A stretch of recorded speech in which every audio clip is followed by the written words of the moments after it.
Welcome to steno with Paras. Dictation start होगी 5 second बाद।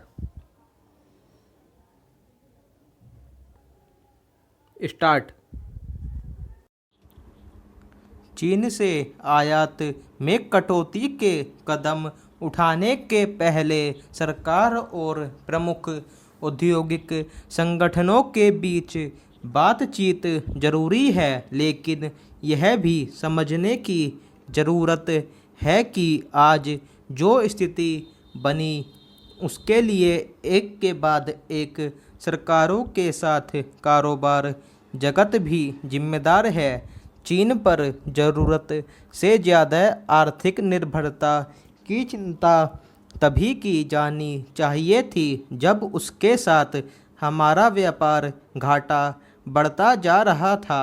इस मामले में जैसा ढुलमुल रवैया हमारी सरकारों ने अपनाया, वैसा ही दुनिया के अन्य देशों की सरकारों ने भी। अड़ियल और अहंकारी चीन को दुनिया का कारखाना बनाने का काम तब भी होता रहा जब यह दिख रहा था कि वह अनुचित तौर तरीके अपनाने में लगा हुआ है। कायदे से विश्व को तभी चेतना चाहिए था जब चीन अपनी मुद्रा का अवमूल्यन करके अपने निर्यात को आकर्षक बनाने में लगा हुआ था।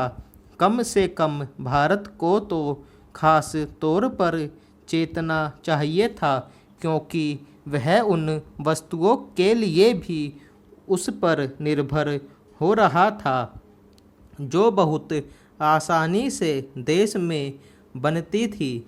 दुर्भाग्य से न तो हमारे नीति नियंता चेते और न ही कारोबार जगत के लोग। नतीजा यह हुआ कि बिजली की झालर, अगरबत्ती और धागे से लेकर गणेश लक्ष्मी की मूर्तियां तक चीन से आने लगी।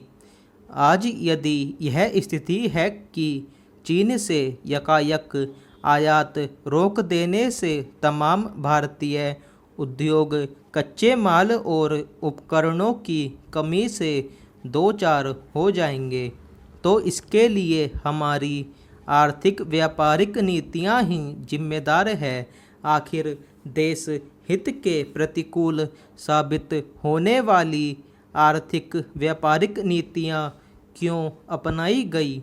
क्या आर्थिक हितों की चिंता किए बगैर देश के हितों की रक्षा संभव है?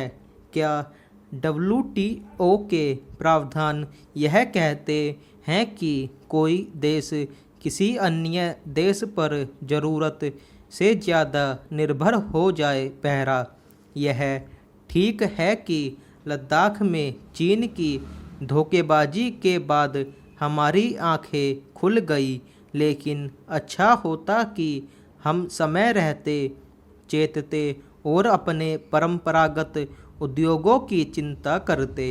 कम से कम अब तो यह सुनिश्चित किया जाए कि चीन पर आर्थिक निर्भरता कम करने में कोई ढिलाई न बरती जाए। निसंदेह चीन से होने वाले आयात में कटौती के पहले आवश्यक वस्तुओं के आयात के लिए वैकल्पिक बाजार खोलना होगा, लेकिन यह सही समय है कि भारतीय उद्योग जगत अपनी सामर्थ्य पहचाने और उन वस्तुओं के निर्माण के लिए कमर कसे जिनका उत्पादन पहले होता था अथवा जिन्हें आसानी से बनाया जा सकता है।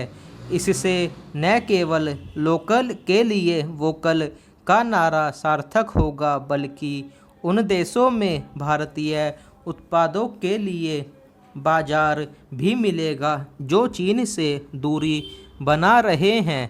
स्टॉप।